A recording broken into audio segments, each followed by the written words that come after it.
Welcome to Luca and Miguel. Enjoy the video. In this video, I will explain how to make delicious collard greens with ham hocks. First, let's prepare our greens.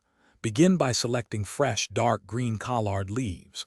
You'll need about 2 large bunches. Thoroughly wash them in cold water, perhaps 3 or 4 times, to remove any grit.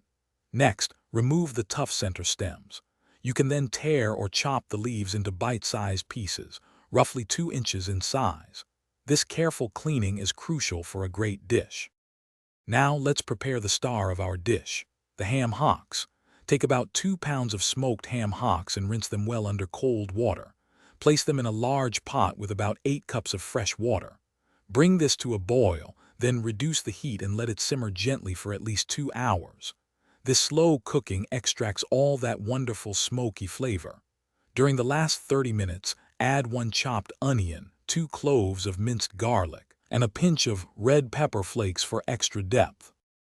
With our flavorful ham hock broth ready, it's time to introduce the collard greens. Carefully add all the cleaned and chopped greens to the pot. It might look like a lot at first, but they will cook down significantly. Make sure the greens are mostly submerged in that rich, smoky pot liquor.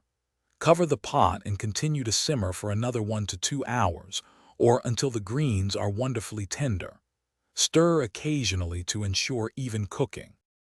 Finally, let's finish our delicious collard greens. Carefully remove the ham hocks from the pot. Once cool enough to handle, shred the tender meat from the bones and return it to the greens. Now, taste your collard greens and adjust the seasoning. You might want to add a little more salt, black pepper, or even a splash of apple cider vinegar for a bright finish. Serve these warm, comforting collard greens as a fantastic side dish to any meal. Enjoy! Thanks for watching and please subscribe. It's the best investment you'll ever make.